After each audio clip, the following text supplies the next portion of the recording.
E aí, meu amigo, minha amiga, você que está aí estudando forte para virar servidor público federal, vamos então dar continuidade na sua preparação, estudando mais um pouquinho da Lei 8.112. A gente vai falar dos direitos de ausência que o servidor público federal tem.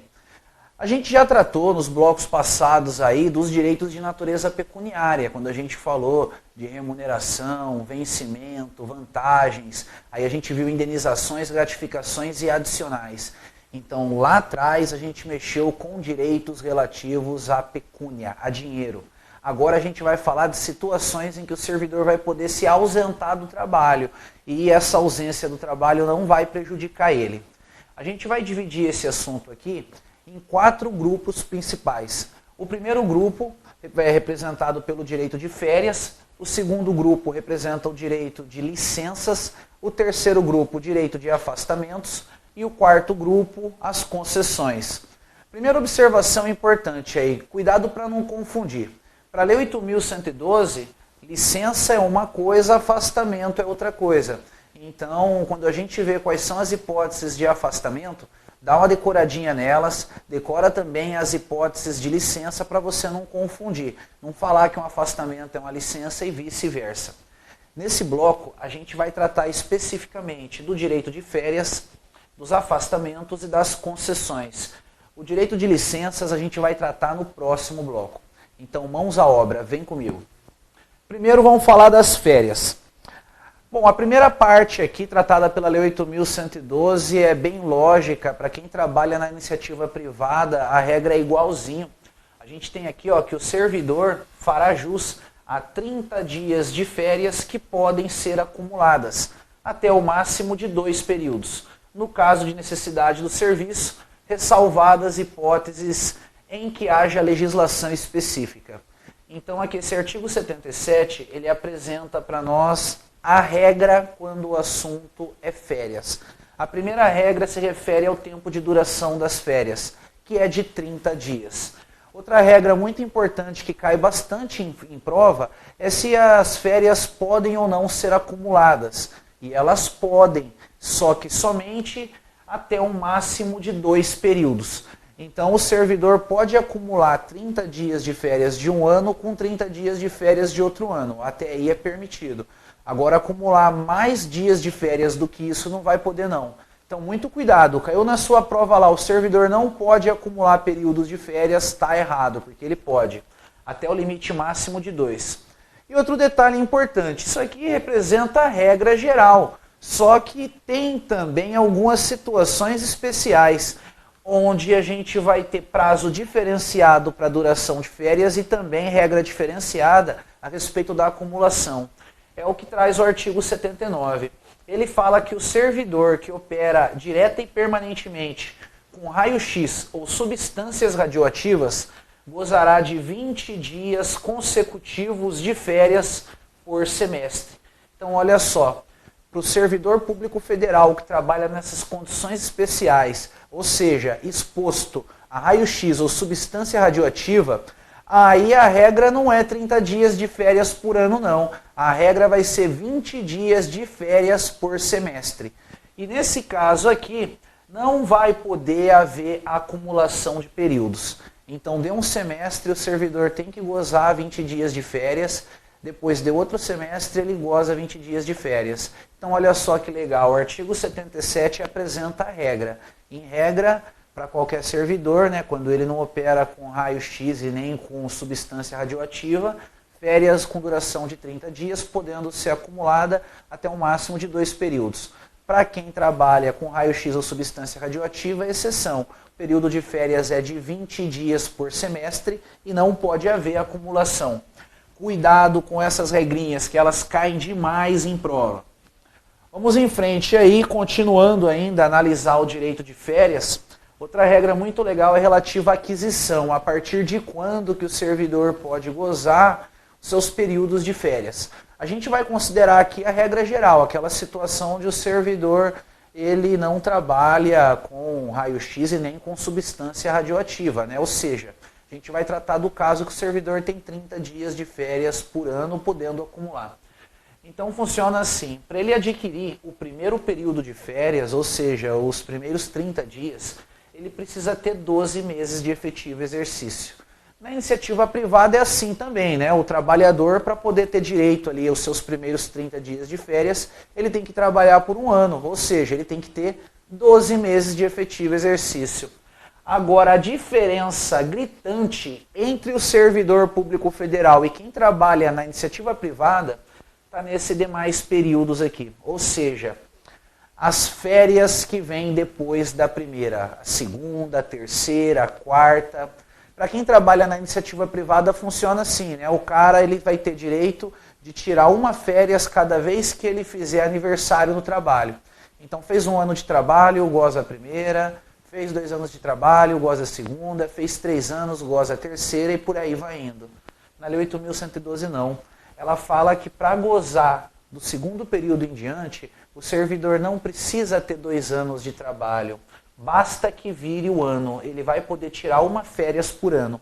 Para você entender melhor essa regra, vamos pegar um exemplo aí.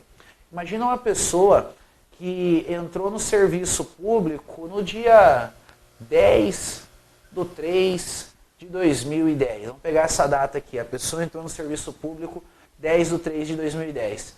Esse cara ele vai fazer anos de trabalho no dia 10/3/2011. Opa! Então esse cara aqui vai ter direito de tirar o primeiro período dele nessa data, 10/3/2011. Virou o ano. Esse cara aqui, no dia 1/1/2012, ele ainda não tem 2 anos de trabalho, ainda falta 3 meses para ele ter 2 anos de trabalho. Só que ele já pode tirar o segundo período de férias dele. Se a gente quisesse dar um exemplo mais radical, poderia colocar assim, ó. Vamos colocar aqui 10/10. Olha só, o cara fez 1 ano de trabalho. Dia 10/10/2011 goza o primeiro período. Dia 1º de janeiro de 2012, ainda falta quase 10 meses para esse cara fazer 2 anos de trabalho. E ainda assim ele já pode gozar o segundo período de férias. Então virou o ano, está podendo tirar férias independentemente de completar aniversário no serviço público. Continuando, regrinha relativa ao parcelamento. Aqueles 30 dias de férias que o servidor tem direito podem ser parcelados. Segundo a Lei 8.112, as férias poderão ser parceladas em até 3 etapas, desde que assim requeridas pelo servidor e no interesse da administração. Então, olha só, para haver parcelamento de férias, primeira coisa, o servidor tem que pedir o parcelamento. Ele tem que mostrar que ele quer que o período de férias dele seja parcelado. Depois que ele faz o pedido, a administração julga o pedido do servidor pelo seu critério de interesse. Ou seja, se a administração achar conveniente e oportuno parcelar as férias, ela parcela. Se ela não achar conveniente e oportuno, ela não vai parcelar nada, ela não é obrigada a parcelar. O servidor tem o direito de pedir. E toma cuidado aqui com a quantidade de etapas em que pode ser parcelada os períodos de férias. São até 3 etapas, ou seja, pode haver parcelamento das férias em 2 etapas de 15 dias, ou então pode haver parcelamento das férias em 3 etapas de 10 dias cada uma, né? E no total a gente vai ter um máximo aí de 30 dias por período. Continuando, em caso de parcelamento, o servidor receberá o valor adicional previsto no inciso 17 do artigo 7º da Constituição Federal, quando da utilização do primeiro período. Essa regrinha aqui está falando do recebimento do adicional de férias. Quando o servidor goza suas férias parceladas, ele vai receber o adicional de férias de uma vez quando ele for gozar a primeira etapa. Seja essa primeira etapa com 10 dias ou com 15 dias. Aí quando ele for fazer gozo das demais etapas, ele não recebe nada, ele só fica ausente do trabalho. Então lembra lá, ele pode parcelar as férias dele, ele vai poder parcelar em até 3 etapas e nesse caso ele recebe todo o adicional de férias no primeiro período. Continuando a análise do direito de férias do servidor público federal, a Lei 8.112 coloca um prazo aqui para ele receber a remuneração relativa às férias dele. Ela diz que o pagamento da remuneração das férias será efetuado até 2 dias antes do início do respectivo período. A única pegadinha que pode haver aqui é a banca pegar e mudar esse numeral. No lugar do 2, colocar um 5, colocar um 3. Então, atenta para o numeral aí. O servidor tem que receber a remuneração relativa ao período de férias até 2 dias antes do respectivo período. E vamos continuar a analisar aqui o nosso direito de férias. Avançando o slide aqui, a gente vai ter a regrinha relativa ao direito de férias quando o servidor é exonerado do cargo efetivo ou do cargo em comissão. Olha só o que a lei nos diz. O servidor exonerado do cargo efetivo ou em comissão perceberá a indenização relativa ao período das férias a que tiver direito e ao incompleto, na proporção de 1/12 por mês de efetivo exercício, ou fração superior a 14 dias. A indenização será calculada com base na remuneração do mês em que for publicado o ato exoneratório. A regra que mais cai em prova aqui é essa do parágrafo 4º do artigo 78. Como que vai ser calculada a remuneração de férias quando o servidor é exonerado? Bem simples. Calcula ela na proporção de 1/12 por mês trabalhado naquele ano pelo servidor. E fecha a conta com base no mês da publicação do ato exoneratório. É comum aparecer questão de prova dizendo que a indenização vai ser calculada com base no mês anterior à publicação do ato exoneratório. Negativo, não é mês anterior não, é no mesmo mês da publicação do ato exoneratório. E aí outra regrinha que cai muito em prova é a do parágrafo 2º do artigo 77. Essa você vai ter que decorar. Ela diz aqui, é vedado levar a conta de férias qualquer falta ao serviço. O que isso significa? Isso significa que se por acaso o servidor público tiver tido alguma falta injustificada, e aí para não ter aquela falta descontada no salário dele, ele propor para o chefe dele, ó chefe, vamos fazer assim, em vez de descontar essa falta do meu salário, abate ela das minhas férias, eu estou para tirar férias aí, é 30 dias, não preciso de tudo isso não. Abate um dia lá e eu tiro só 29 dias. Isso aí é imoral, isso aí é ilógico, não pode acontecer. Então é vedado levar a conta de férias qualquer falta ao serviço. Não pode haver desconto das férias do servidor de dias que ele faltou ao serviço. Quando ele faltar, desconta do salário dele. É assim que funciona. Continuando aí, a gente ainda tem mais coisinha para falar em relação às férias. Fechando agora o assunto, vamos tratar aqui da interrupção das férias. As férias somente poderão ser interrompidas por motivo de calamidade pública, comoção interna, convocação para júri, serviço militar ou eleitoral, ou por necessidade do serviço declarada pela autoridade máxima do órgão ou entidade. Olha, o que interessa aqui é você lembrar do seguinte, quando o servidor está de férias, as férias dele podem ser interrompidas. E quando que isso vai ser interrompido? As férias serão interrompidas diante de uma situação grave. A gente só tem exemplo aqui de situações graves, certo? Calamidade pública, comoção interna, a convocação para júri, serviço militar. Então, situações graves, aí pode haver interrupção. E havendo essa interrupção, o parágrafo único do artigo 80 diz que o restante do período interrompido será gozado de uma só vez. Ou seja, né? Vamos supor que o servidor estava lá para gozar 30 dias de uma vez.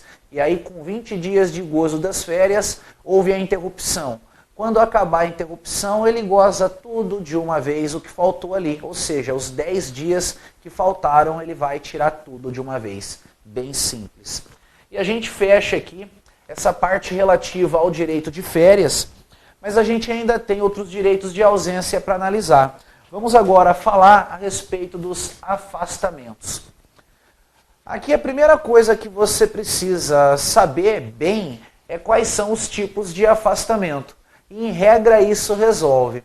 A gente nem vai se aprofundar na maioria deles aqui. Basta saber que existe.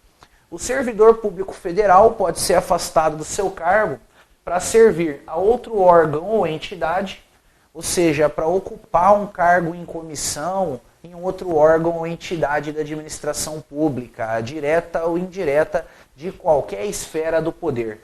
Não precisa ser um cargo federal. Nesse caso aqui, o servidor pode ser afastado para ocupar um cargo em comissão na esfera estadual, na esfera municipal, tanto faz. Se for para ocupar um cargo em comissão em outro órgão ou entidade, ele pode ser afastado. Ele também pode ser afastado para estudo ou missão no exterior. Que legal, hein? O servidor público federal quer fazer um estudo, quer fazer uma especialização no exterior, ele tem direito de afastamento para isso. Ele também pode se afastar para participar de programa de pós-graduação stricto sensu no país. Aqui ele não está indo para outro país, vai continuar no nosso país. O motivo do afastamento das atribuições é ele fazer esse curso de pós-graduação stricto sensu. Como exemplo desse tipo de curso de graduação, a gente tem o mestrado e o doutorado, né? Aqui não entra a pós-graduação comum, só entra mestrado e doutorado. O servidor também pode ser afastado do seu cargo para exercer um mandato eletivo. Essa regrinha aqui a gente vai aprofundar nela, essa a gente tem que aprofundar porque ela cai bastante em prova. Os outros 3 afastamentos raramente caem em prova. Então, para esses 3 primeiros aqui, eu recomendo que você leia a lei. Leia o teu material de acompanhamento, ali tem o textinho da lei, você fica sabendo que a regra existe, é o suficiente, raramente cai em prova. Agora, afastamento para exercício do mandato eletivo, a gente vai aprofundar. Mas antes disso, vamos comentar aqui o último tipo de afastamento previsto na Lei 8.112, é o afastamento para participação em curso de formação relativo a outro cargo público federal para qual o servidor tenha sido aprovado em decorrência de concurso público. Bem simples aqui, né? O servidor público federal fez concurso público para outro cargo público federal e passou nesse outro concurso. E nesse concurso tem curso de formação para poder assumir o cargo, o servidor público federal ele vai ficar dispensado do seu trabalho para poder fazer esse curso de formação. Agora, detalhe, o servidor tem que passar para outro concurso relativo a cargos federais. Se o concurso for relativo a cargos estaduais ou municipais, o servidor não vai ter direito de ser afastado do seu cargo para poder fazer esse curso de formação, não. É de federal para federal, certo? Beleza, agora que você já conhece aí as espécies de afastamento que a Lei 8.112 confere ao servidor público federal, vamos aprofundar no afastamento para exercício de mandato eletivo. Como eu já havia falado, é esse aqui que interessa para a gente. Bom, apesar de trabalhar com a estrutura da lei, eu quero que a gente faça algumas divisões aqui para a gente entender legal esse assunto. Quando o assunto é afastamento para assumir um mandato eletivo, a gente primeiro tem que considerar se esse mandato é na esfera federal, estadual, distrital ou municipal. Quando o mandato é da esfera federal, estadual ou distrital, a regra é uma. Se o mandato for da esfera municipal, aí a gente vai ter outra situação. Então olha só, se você está me acompanhando aí e junto você está com o texto da lei, o inciso 1 do artigo 94 trata de situações em que o mandato é federal, estadual ou distrital. O inciso 2 e o 3 trata de situações em que o mandato é municipal. Primeiro caso, se o mandato é federal, estadual ou distrital, o servidor fica afastado do seu cargo. Simplesmente isso. O servidor foi eleito presidente, foi eleito governador, ou foi eleito deputado federal, estadual ou senador, ele fica afastado do seu cargo. O grande complicador é quando o servidor é eleito para um mandato municipal. Aqui a gente vai ter que considerar 2 situações. Ele pode ser eleito para prefeito, ele pode ser eleito para vereador.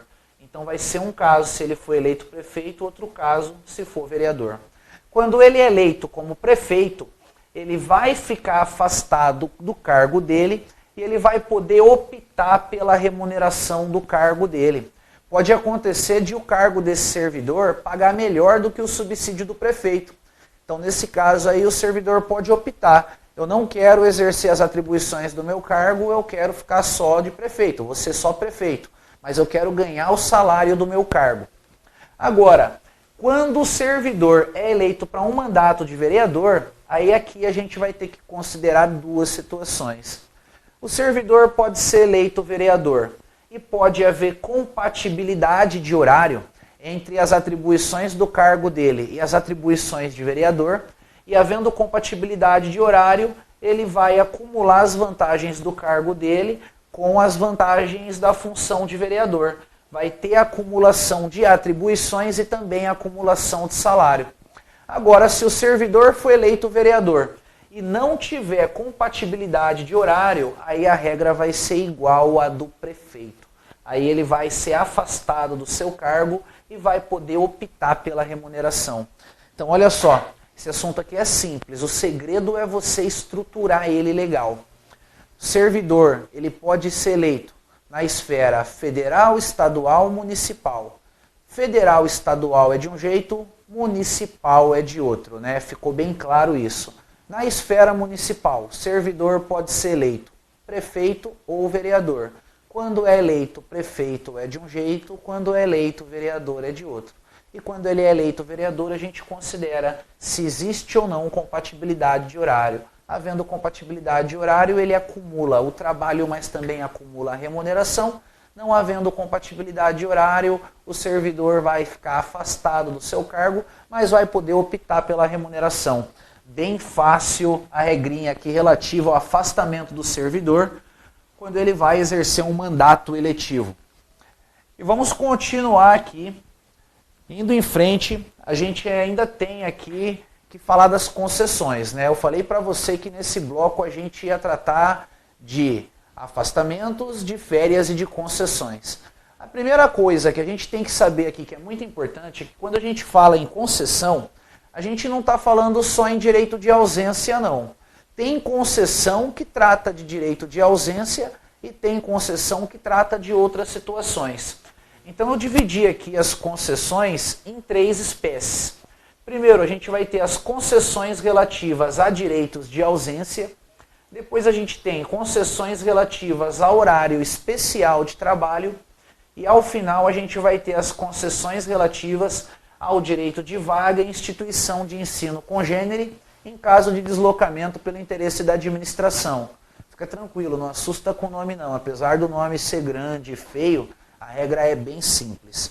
Então, para começar a análise das concessões, vamos falar primeiro das concessões relativas a direitos de ausência. Aqui a gente vai ter 4 situações que estão representadas nos 3 incisos do artigo 97. Funciona assim. Segundo o artigo 97, sem qualquer prejuízo, poderá o servidor ausentar-se do serviço por um dia para doação de sangue. Então, olha só, o servidor, ele, no dia que doa sangue, não precisa ir trabalhar. E isso não acarreta nenhum tipo de prejuízo para o servidor. Ele não vai perder remuneração em função disso. Então, o primeiro direito de ausência é para doação de sangue, um dia. Lembrando, hein, esse dia aqui é o dia que o servidor doa sangue. Não adianta ele querer gozar esse dia numa data posterior ou anterior à da doação, não. Segundo caso que a gente tem aqui é quando o servidor faz o seu alistamento ou recadastramento eleitoral. Nesse caso, o servidor tem direito de 2 dias de afastamento do trabalho. Então, olha só, hein? Quando doa sangue, o servidor fica ausente por um dia. Se ele fizer alistamento eleitoral, recadastramento do alistamento dele, ele fica ausente por 2 dias. E aí a última situação, né, ou melhor, as 2 últimas situações, elas decorrem do casamento ou então do falecimento de algum familiar do servidor. Quando o servidor se casa, ele tem direito de 8 dias consecutivos de afastamento do trabalho. E quando ocorre o falecimento de cônjuge ou companheiro do servidor, dos pais do servidor, e aí inclui também madrasta ou padrasto, e dos filhos do servidor, que vai incluir também enteados ou menor sob a guarda do servidor. E no caso de falecimento de irmão do servidor, esse servidor vai ter direito também de se afastar do trabalho por um período de 8 dias, sem prejuízo de qualquer natureza em decorrência desse afastamento. Nesse caso do falecimento, é importante você dar atenção para quais são os familiares do servidor, que caso faleçam aí, o servidor vai ter direito desse afastamento. Aqui a gente tem os parentes mais próximos, né? Cônjuge ou companheiro, pais, filhos e irmãos. É essa estrutura que você tem que seguir. Aqui não entra avô, aqui não entra tio, aqui não entra sobrinho. Isso que tem que ficar bem claro. E a gente conclui aqui a parte relativa às concessões que se referem a direitos de ausência. Mas conforme eu já havia falado para você, além dessas concessões existem outras, né? Então vamos agora comentar aqui das concessões relativas ao horário especial de trabalho. Olha o que a gente tem aqui no artigo 98. Será concedido horário especial ao servidor estudante quando comprovada a incompatibilidade entre o horário escolar e o da repartição, sem prejuízo do exercício do cargo. Então a gente vê aqui que o servidor estudante, se for incompatível para ele estudar e trabalhar ao mesmo tempo, o órgão dele ali pode conceder a ele um horário especial de trabalho. Agora detalhe, esse horário especial de trabalho não pode trazer prejuízo do exercício do cargo. Isso significa que, nesse caso, vai ser exigida compensação de horário do servidor no órgão ou entidade que ele tiver em exercício. Então, olha só, quando o servidor é estudante, ele pode ter direito a horário especial desde que ele faça compensação de horário. Sem compensação de horário, ele não tem direito a horário especial. Aí depois a gente vai ter uma outra situação aqui, onde o servidor tem direito a horário especial e não precisa compensar. Olha o que diz o parágrafo 2º. Também será concedido horário especial ao servidor portador de deficiência. Então agora a gente tem um caso diferenciado, o servidor ele porta uma deficiência quando comprovada a necessidade por junta médica oficial, independentemente de compensação de horário. Então olha o que a gente conclui. Se a gente tiver o servidor estudante que não é deficiente, ele tem direito de horário especial e ele vai ter que compensar horário. Agora, se o servidor que quer o horário especial tem deficiência, aí ele não precisa compensar horário nenhum. Esse não é obrigado a compensar nada. Tá bem claro isso aí, né? Tem que ficar bem claro para a gente poder avançar aí progressivamente, né? E por fim, tratando das concessões relativas ao horário especial de trabalho, a gente vai ter uma regrinha especial aqui que diz que as disposições do parágrafo anterior são extensivas ao servidor que tenha cônjuge, filho ou dependente portador de deficiência, exigindo-se, porém, neste caso, compensação de horário. Olha só a peculiaridade dessa situação. Aqui está falando que o servidor vai ter direito de horário especial quando o deficiente for um dependente dele. Nesse caso, quem tem a deficiência tem que ser cônjuge do servidor, ou filho do servidor, ou dependente desse servidor de alguma forma. Nesse caso, o servidor vai ter que compensar horário em relação aí ao período que ele goza desse horário especial de trabalho. Então a gente conclui que a única situação que o servidor não precisa compensar o horário especial de trabalho é quando ele tem a deficiência. Se ele não tiver deficiência ou se o horário especial for em decorrência da deficiência de um familiar do servidor, ele tem que compensar horário. E aí, por fim, a gente vai ter aqui a última modalidade de concessão, que é a concessão relativa ao direito de instituição de ensino congênere em caso de deslocamento pelo interesse da administração. Dá até uma canseira a falar, mas vamos lá, isso aqui é bem simples. Imagina a seguinte situação. Imagina que tem um servidor público federal, ele faz faculdade, ele está bem feliz trabalhando, morando numa determinada cidade, indo para a faculdade. E aí vem a administração uma hora e remove ele para outra localidade, pelo interesse da administração. Removeu ele de ofício, ele não queria ser removido. Essa remoção não pode prejudicar o nosso amigo servidor que está estudando, pelo menos no aspecto em relação à progressão do estudo dele, vai prejudicar o estudo dele sim. Então, para diminuir esse prejuízo ao estudo do servidor, a Lei 8.112 diz que o servidor tem direito de uma vaga na nova sede dele. Ele foi removido para outro lugar, ele tem direito de uma vaga lá. Agora, detalhe, essa vaga vai ter que ser em uma instituição de ensino congênere, aquela que o servidor estudava anteriormente. Por exemplo, se o servidor fazia um curso em uma faculdade pública, ele tem direito de uma vaga no mesmo curso em uma universidade pública. Aí essa vaga vai ser oferecida pela universidade pública mais próxima, é claro. Se o servidor estudava em uma universidade privada, ele vai ter direito de uma vaga em uma universidade privada na nova sede.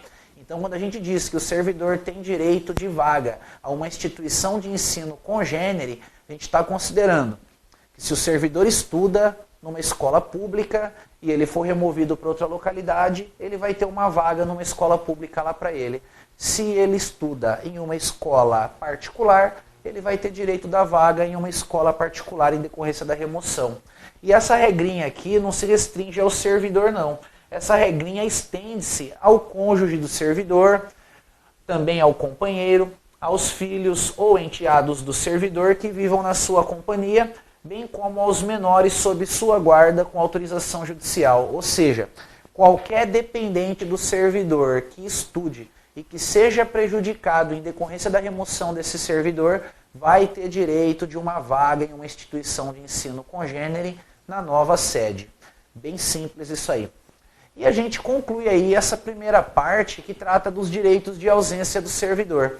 Nesse bloco a gente viu bastante coisa. A gente falou sobre férias, a gente viu os afastamentos e tratamos também das concessões. No próximo bloco a gente vai encerrar esse direito de ausência falando a respeito das licenças. Então eu aguardo você para em breve a gente dar continuidade no nosso estudo. Até mais e bons estudos!